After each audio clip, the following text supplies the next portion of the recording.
Olá pessoal, tudo bem? Mais uma aula então vou estar apresentando para vocês. Eu sou Priscila Pinheiro e vou estar conversando um pouquinho com vocês, dando uma continuidade para algumas aulas que eu já estou lançando aí. E por falar nisso, entrem no meu canal, prestigiem, vão assistindo as aulas, vão se inteirando, vão aprendendo. Eu vou estar falando um pouco da temática de hoje, sobre a questão do surgimento de um contexto histórico de como surgiu a psicologia. E é bem interessante que vocês se deem conta, porque assim, a psicologia, ela não surgiu do nada, ela não surgiu ao acaso, na verdade.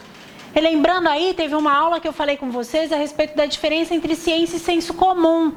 Então hoje eu vou falar um pouquinho sobre essa passagem do senso comum até a psicologia conseguir galgar espaço dentro do meio científico, tá certo?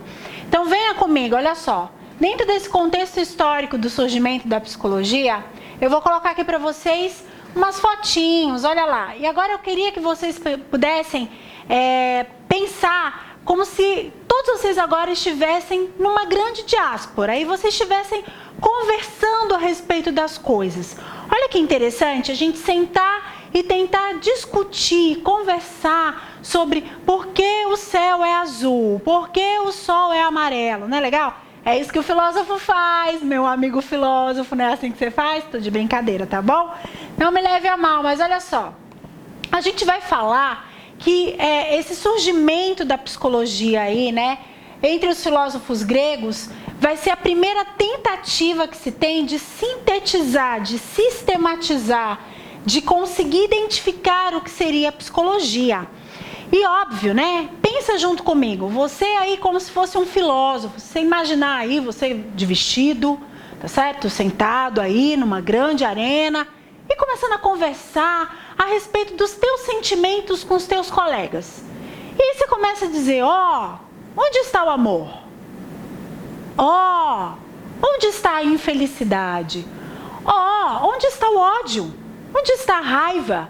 Onde está a depressão? Onde está? Como assim, Priscila, onde está? Óbvio, onde está localizado. Porque veja bem, são questões que você sabe que você sente. Mas onde que fica localizado dentro do organismo isso? Eu sinto, né? Se eu vejo meu marido passando em casa, por exemplo, bonito, lindão, ele passa em casa e meu coração, duf, duf, duf, duf. Não é o meu coração que está sentindo. Porque racionalmente, se eu for pensar, meu coração bateu e teve uma função dele ter batido. Algo aconteceu em mim, né? Felicidade de vê-lo, olha a palavrinha, felicidade. Eu fiquei muito feliz em vê-lo. Daqui a pouco já te encontro, tá, amor? Felicidade, tá certo? De ver o meu marido, felicidade de ver alguém querido. Então, essa felicidade, ela está localizada em algum espaço. E é muito interessante que se a gente agora tivesse aí, cada um de nós, sentados, discutindo, conversando, e se tivesse uma criança, a gente poderia perguntar para ela, oi, e aí, você sabe onde é que está o teu amor? E ela ia pegar e apontar para o coração. Olha que interessante, como se o amor tivesse alojado ali.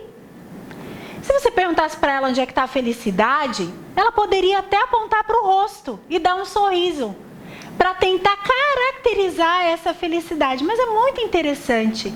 Tristeza, né? Poderia ser caracterizada de uma outra forma. Mas é muito interessante se a gente pensar como os filósofos gregos que tentavam fazer essa caracterização. E aí vamos aprofundar um pouquinho? Vamos pensar então, de repente, em caracterizar onde é que está a depressão. Onde é que está localizado o estresse? Onde é que está localizado a criatividade? Se a gente para prestar atenção nisso, a gente começa a fazer uma série de reflexões. E o que aconteceu? Os filósofos gregos, ao fazerem essas reflexões, eles vão dizer que a gente precisa, então, colocar essas coisas em algum lugar. Como iremos? Que nome que iremos dar, então? E aí eles inventaram um nome. Psique, alma. Olha que interessante. Então, é na alma que se concentrava o amor, a felicidade, todos os tipos de emoção que vocês possam pensar, né? Era ali, naquela palavrinha chamada de psique. Então, se alguém perguntasse, onde é que está? Está na minha alma. Onde é que está a felicidade? Está na minha alma. Onde é que está a tristeza? Está na minha alma. Era essa a resposta que se tinha. E o logos ali como razão, como estudo. Então, por isso, psicologia, né? O estudo da alma. Calma, amiguinho. Você que está assistindo sabe e vai entender que é óbvio que isso foi superado, tá certo? Nós estamos falando de um período de senso comum no sentido de que era algo que era um pensamento em torno daquilo que ocorria em nós. Mas veja, foi uma fórmula que esses filósofos utilizaram para poder dar nome, para poder identificar onde que essas coisas estão localizadas. Essas coisas todas que nós sentimos estão localizadas na nossa alma. Olha que interessante. Só que a gente acaba tendo um pressuposto aí. Quando a gente coloca que a alma, ela é o centro, ou é onde está localizadas as nossas emoções, a gente precisa compreender que então o corpo e a alma passam a ser circunstâncias, ou essa dicotomia corpo e alma, ela é indivisível, ou seja, não tem a existência dela. Por quê? Porque se a alma existe dentro do corpo, esse corpo, então, só vai ter função se tiver a existência dessa alma.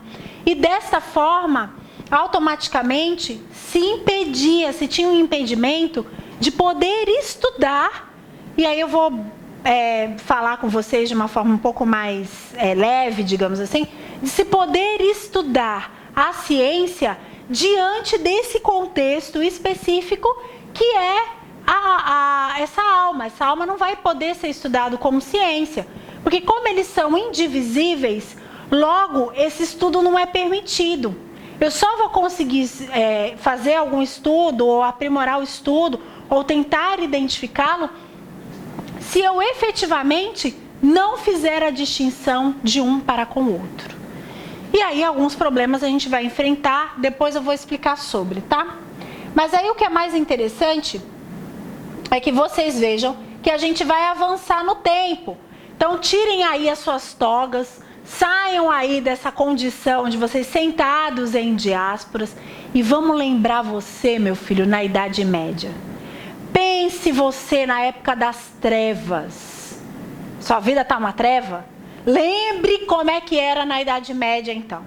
Pense direitinho que a Idade Média, que foi considerado o período das trevas, ele era um período onde se tinha uma hegemonia, ou seja, onde se tinha uma questão institucionalizada, que era todo e qualquer tipo de pressuposto precisava passar pela igreja.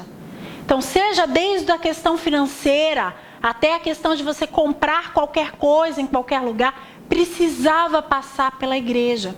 E se vocês não lembram, vou recapitular, tinha historicamente uma coisa muito bacana, que eram as bruxas. Recomendação, assistam os filmes legais. As Bruxas de Salem é um filme muito legal que mostra psicologicamente o que acontecia com uma menina que tinha o desejo, a vontade, né, de se relacionar com um homem. E em virtude dessa vontade, ela acaba incorporando ou trazendo espiritualmente e dizendo que isso só estava acontecendo com ela porque ela estava sendo dominada por bruxas. Olha que interessante. Era o que acontecia, gente, exatamente nesse período. Como era a igreja que era detentora desse conhecimento, tudo que versava sobre os teus sentimentos era uma responsabilidade da igreja. Por quê? Porque era ela que fazia o relacionamento com o conhecimento religioso. Eram os padres, as pessoas da igreja da época, que foram instituídas por Deus para cuidarem daquilo que a gente está chamando de alma. A alma, ela era cuidada pelos padres, porque Deus os instituiu na terra para tal função. Olha que interessante. Tanto que é interessante que aí vem o teatrinho, né? Eu gosto muito de teatrinho nessa hora. Pensa lá, você na Idade Média, com aquelas roupas bem bonitas, linda, maravilhosa, está no muro da sua casa. De repente passa o seu vizinho. E você sente um negocinho formigando por dentro. É uma coisa que te dá. Seu rosto fica vermelho. E você não entende muito bem o que foi que aconteceu. Como você não entende, não tem conhecimento sobre aquilo, quem tem conhecimento, na época, era o padre. Você vai lá na paróquia, chega lá e vira para o padre e fala: Senhor padre, eu preciso contar para o senhor o que foi que aconteceu comigo. E aí você vai no segredo lá do confessionário e você conta. Eu vi o Joãozinho passando e de repente eu senti o meu coração fazendo não sei o quê. E eu senti uma palpitação. E aí eu fiquei vermelha e suava. E aí ele olhou pra mim, eu dei uma risadinha. E nananã. E aí você vai contar e descrever pra ele como é que você ficou. O que esse padre faria? Naquele momento, esse padre iria pegar e ia fazer o seguinte com você. Olha só, você vai ter uma penitência corporal para cumprir. Vai ter que ou ajoelhar no milho, tá certo? Ou vai ter que pegar um chicote e jogar nas costas. Mas alguma penitência você vai ter. Porque isso não vem de Deus. Isso é do demônio. Então você não pode sentir essas coisas. Precisa não senti-las. Nesse momento, esse conhecimento está passando a ser um conhecimento que é um sentimento, porém está sendo ensinado para aquela pessoa que é o corpo que precisa padecer para não ter esse tipo de sensação. Seguindo, né, por esse caminho, porque elas não querem ser pegas por bruxo, porque se elas forem identificadas como bruxas ou como aquelas pessoas que estão com demônio, automaticamente elas eram queimadas em fogueira. Então, o contexto do que ia acontecer com elas, se elas continuassem cedendo a isso que era denominado como sentimento, se o corpo desse lugar ao sentimento, e se esse sentimento fosse um sentimento que não fosse outorgado pela igreja, então, automaticamente, nesse momento, o que iria acontecer? O corpo precisava padecer.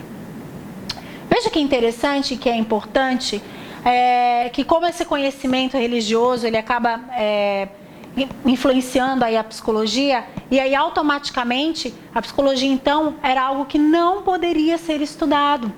Como ciência não tinha sentido, não fazia sentido esse estudo da alma. Corpo e alma aí indivisíveis, olha só que interessante, né? Para eu poder sublimar, para eu poder não sentir as coisas da minha alma, eu tinha que aplacar isso no meu corpo. Então, meu corpo precisava passar por um processo de penitência para que não sentisse mais determinados sentimentos e emoções. Muito interessante isso daí desse ponto de vista, porque a gente observa, inclusive, que dentro da psicologia algumas pessoas até hoje ainda tem muito dessa ideia, desse imaginário, né?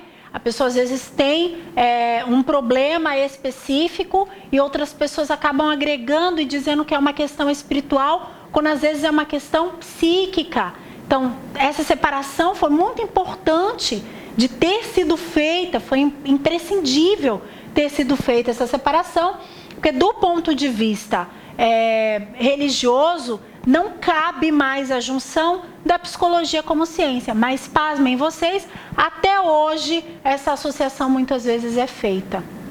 E aí a gente tem um problema no campo da psicologia, porque às vezes a gente tem determinadas circunstâncias onde as pessoas têm uma crença de que não é um fator psicológico, é a atribuição do demônio, tá certo? Então precisamos tomar cuidado com isso daí, tá bom? O que é importante também vocês verem é que como existem uma série de filmes, inclusive, né, tem até o Nome da Rosa, que vai mostrar muito claramente sobre o conhecimento religioso. Então, se você não assistiu, vale a pena pegar na matinê, tá? As Bruxas de Salem e o Nome da Rosa. Por quê? Porque vocês vão ter um pouco desse conhecimento e vão ver, né, vão conseguir visualizar claramente como é que o sentimento era misturado com essa questão da alma, perfeito? Então, vamos avançar no tempo. Agora vocês tirem aí a roupinha de vocês de padre, tirem aí todas essas indumentárias e vamos avançar no tempo, fazendo um avanço aí histórico. A gente entra no iluminismo, ó. Saímos do período das trevas, eu tô te trazendo a luz, que haja luz para ti, meu filho. Olha lá, vamos ver. Vamos avançar nesse contexto histórico, onde a gente tem o iluminismo. O iluminismo foi extremamente importante para as ciências. O iluminismo, ele possibilitou exatamente a gente poder ter, ir em busca da questão científica, para que essas características, né, dessas descobertas de conhecimento, eles pudessem alcançar um patamar científico, e ao alcançar esse patamar científico fizesse sentido para nós. Olha só o que aconteceu então, nessa época renascentista aí, ocorreu um avanço das ciências e essa produção de conhecimento científico. Foi quando começou a ser alavancado muitas coisas em torno da medicina, em torno da fisiologia humana, em torno da enfermagem. Quer dizer, o que antigamente era visto como uma feitiçaria, uma mulher conseguir, parteira, por exemplo, conseguir identificar exatamente qual a posição, como é que esse feto precisa estar para poder nascer. Aqui na ciência, aqui no iluminismo, passa-se a ter uma questão de um aspecto científico em torno desses estudos. E a psicologia não ficou de fora. A psicologia, ela foi bebê desse iluminismo. Mas como foi que ocorreu esse processo? Porque, olha, era a alma. A alma não podia ser dividida. Aí nós temos um sujeito que nos ajuda muito, gente. Esse sujeito nos ajudou muito, que foi o nosso querido Descartes, né? Ele foi um sujeito que nos ajudou demais, porque ele postula esse avanço para os estudos da psicologia. O que ele vai fazer? Ele vai pegar o conceito de mente. E quando ele pega o conceito de mente, o que ele vai fazer por nós? Gente, presta atenção, porque isso aqui é o pulo do gato. Ele simplesmente vai fazer o seguinte: na realidade, psique não é alma, psique é mente. E a mente, ela é uma instância dividida entre alma e espírito. Espírito são coisas dadas ao espírito. A igreja vai se incomodar com as questões espirituais. E por isso nós temos a questão espiritual, nós temos o espírito. O que vai acontecer então? A nossa alma é onde consiste, onde continua residindo os nossos sentimentos, as nossas emoções. Olha que interessante. A partir do momento que ele fala desse ponto de vista espiritual, ele outorga, ele dá, ele cede as questões espirituais para a igreja e ele atribui e joga a alma para as questões científicas. E isso foi perfeito, porque o que acontece? O corpo, então, para Descartes, passa a ser a matéria. E por isso, podendo ser separado da alma. E aí a frase dele célebre: o homem possui uma substância material e outra pensante, e o corpo desprovido de espírito é apenas uma máquina, e a alma pode ser estudada. Então, nesse momento, ele coloca a alma numa posição de ciência, corpo e mente, corpo e alma podem ser divisíveis, e nesse momento ele parte para o estudo, a gente possibilita o estudo, porque a alma e o corpo podem ser divisíveis. Então a gente tem a condição aí de estudar apenas o corpo, tá certo? É isso aí, foi por hoje, foi isso. Eu expliquei para vocês aí um pouco desse contexto histórico. Continuem ligados, se inscrevam no canal, façam parte, deem suas opiniões. Espero que eu tenha conseguido aí passar um bom conteúdo para vocês e que vocês tenham aprendido bastante, assim como eu estou aprendendo, tá certo? Um beijo, até logo!